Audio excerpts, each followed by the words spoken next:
Hello， 大家好，欢迎回到30天社交自如计划。我是张，今天是第15天，今天也是一个特殊的日子，我们的航程已经过半。如果你完整跟到了现在，你会发现前14天我们聊的更多是如何在聚会中接话，如何优雅的拒绝，如何体面的离场。但今天我们要迎来整场计划的第一个深水区，我们要讨论的是社交中最高级的防御与进攻，如何在极端高压的社交环境下保持绝对的冷静与自信。你一定有过这种感觉，走进一间坐满了资深面试官的会议室，或者是站在几百人的聚光灯下准备演讲，在那一刻，你的心跳快到几乎要撞破胸膛，手心的汗水让你的稿纸变得潮湿。最可怕的是，你原本准备的滚瓜烂熟的内容，在大脑推门而入的一瞬间，变成了白茫茫的一片。这种感觉在心理学上有一个非常形象的定义，叫做性能焊接词。简单来说，当压力超过临界点，你大脑中负责理性的前额叶皮层会直接下线，而负责原始本能的边缘系统会接管一切，让你陷入战斗或逃跑的应激状态。在这种状态下，你不是在交流，你是在求生。如果你觉得这半个月太简单了，那说明你可能还没有遇到过真正的高手，因为越是高手，越喜欢在高压环境下打你一个措手不及。比如领导突然把你叫进办公室，又或者刚认识的人突然要带你去高档餐厅吃饭，这个时候你是不是会莫名紧张？那怎么办呢？其实很简单，只需要用上今天的这套心理锚定。什么是心理锚定呢？举个例子，当你想克服恐高的时候，医生会让你闭上眼睛，然后慢慢往后退，同时不断暗示自己我已经很安全了，这就是一种心理锚定。而我们在高压环境下感到焦虑，本质上是因为大脑对未知情况的恐惧。所以当我们身处陌生场景的时候，就需要给自己找到一个心理锚定点来安抚情绪。当你处在高压环境之下，如何做到谈笑风生？请记住这个口诀：先定锚，再开炮，最后稳舵调方向。今天我要教你一套系统的心理锚定术。我们要把那些虚无缥缈的自信，像船锚一样稳稳地扎在你的潜意识里。无论外界的风浪多大，无论对方的气场多强，你都能像在自家客厅喝茶一样，找回那种从容不迫的掌控感。准备好了吗？这不仅是技巧的升级，更是心理素质的一次重塑。第一个技巧叫做生理驱动心理。心理学上有个概念叫做瓦格斯神经。当你紧张的时候，你的身体会分泌一种叫肾上腺素的物质，这种物质会激发你大脑中的战斗反应，从而让你变得亢奋起来。而这种亢奋的状态，就是我们所说的激情。核心逻辑：当压力来临时，告诉自己别紧张是没用的，因为你的身体已经背叛了你。你不能用思考去控制思考，但你可以用身体去引导思考。操作指南4-7-8呼吸法。在进入任何高压现场前的2分钟，进行以下循环： 1. 吸气4秒，用鼻子深度吸气，感受腹部隆起。 2. 屏吸7秒，屏出呼吸，这能强制降低心率，激活副交感神经瓦格斯神经。 3. 呼吸8秒，用嘴缓缓吐气，发出嘶的声音。深度解析：这是一个物理开关，当你通过控制呼吸人为降低心跳频率时，大脑会收到一个信号，身体现在很安全，没必要报警，性能焊接词会自动解除，你的思考脑前额叶皮层会重新上线。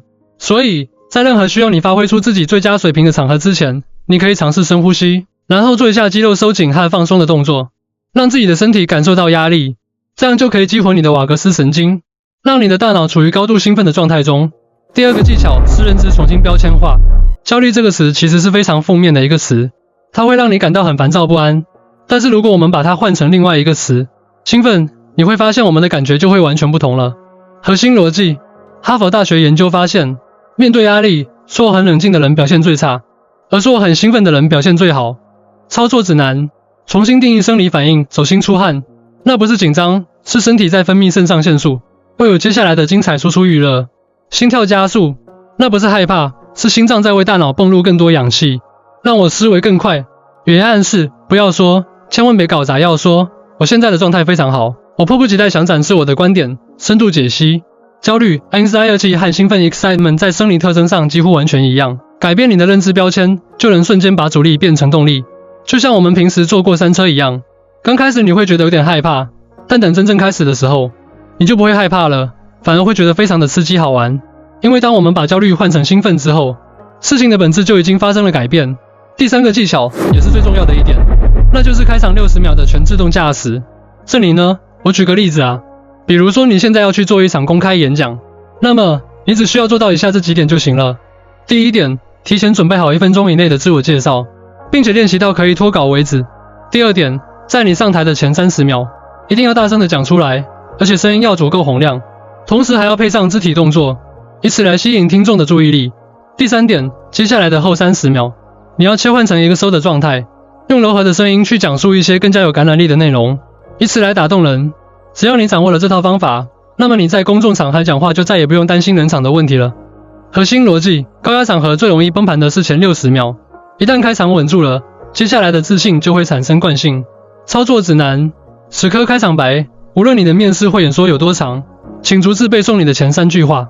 心理预期建设，告诉自己，只要撑过头60秒，我就赢了。慢动作启动，站在所有人面前时，先沉默3秒，扫视全场或面试官，微微点头，然后再开口。深度解析，这3秒的沉默是领地宣告，他在无形中告诉所有人，这10分钟节奏由我掌控。不过，我想说，人与人之间最大的差距从来都不是智商，也不是财富，而是我们对于情绪的控制能力。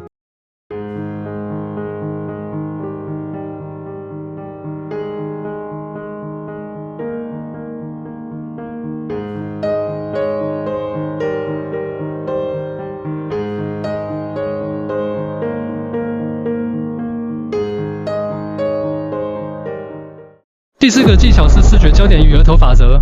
人在社交过程中，对方的目光会不自觉地停留在你的脸上，尤其是眼睛到额头的位置，也就是我们所说的社交三角区。而你只需要把目光放在对方的这个位置，就能让他立刻对你的好感度大增。核心逻辑，在高压环境下，最让人恐惧的是对方的眼神，只是对方的眼睛有时会产生强烈的侵略感和压迫感。操作指南，盯额头眉心，如果对方气场太强让你不敢直视，请注视对方两眉之间或额头中心，在对方看来，你依然在专注地平视他，但在你看来，压迫感会瞬间减少 50%。三角形扫描，在多人场合，视线以三角形轨迹在听众间移动，左眼、右眼、头顶，避免长时间盯着某个人让自己紧张。深度解析，自信的表现之一就是不躲闪的目光，通过物理上的微调，你可以伪装出强大的自信，直到你真正变得自信。第5个技巧是瑕疵效应与出糗补偿。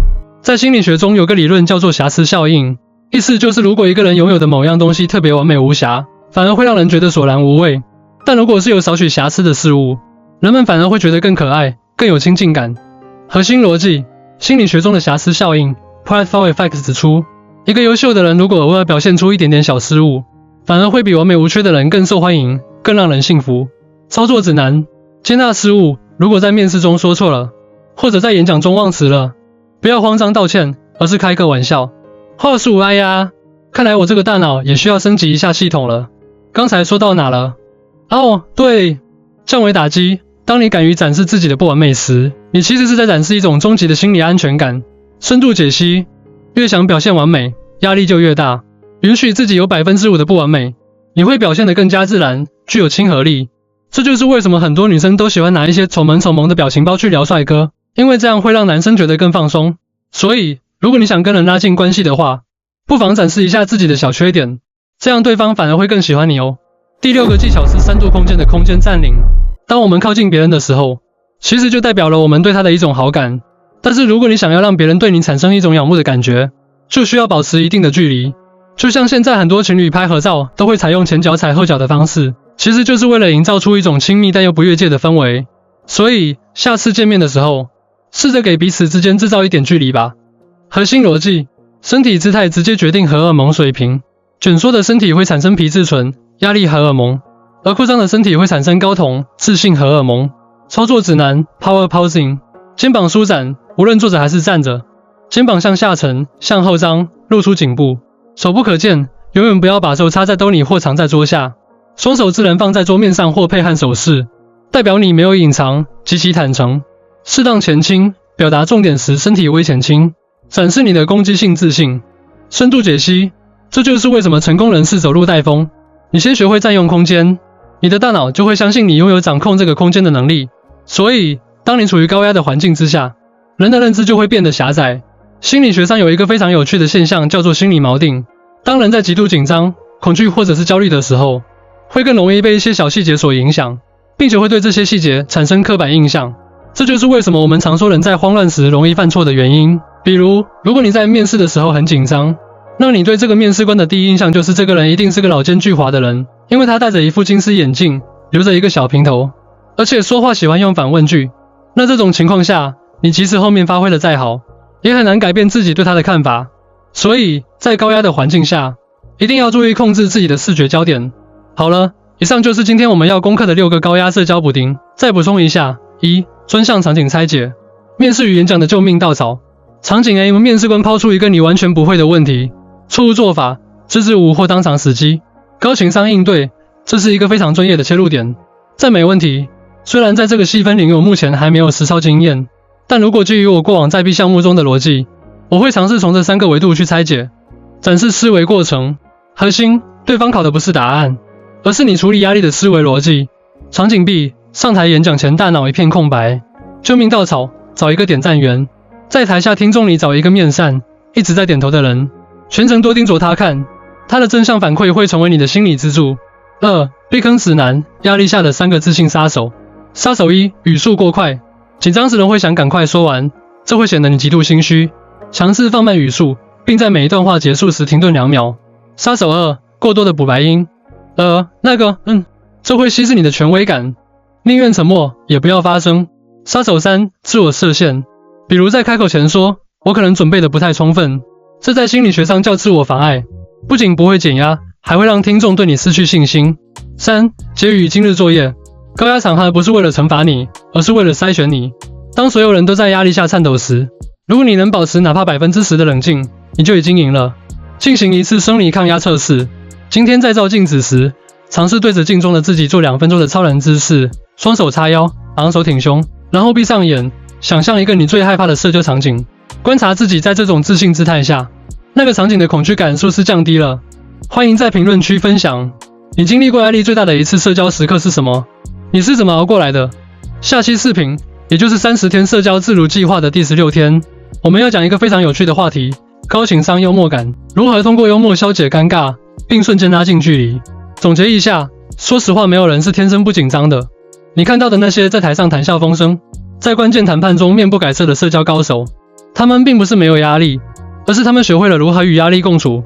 他们懂得如何通过生理驱动心理，懂得如何利用认知标签把焦虑转化成战斗力，更懂得在最慌乱的时候，利用那3秒钟的沉默夺回话语权。记住一句话，高压场合从来不是为了惩罚你，而是为了筛选你。当所有人都在压力面前显得局促、猥琐、语无伦次的时候，如果你能保持哪怕10%的体面和定力，你就已经完成了对其他竞争者的降维打击。我们下期视频见。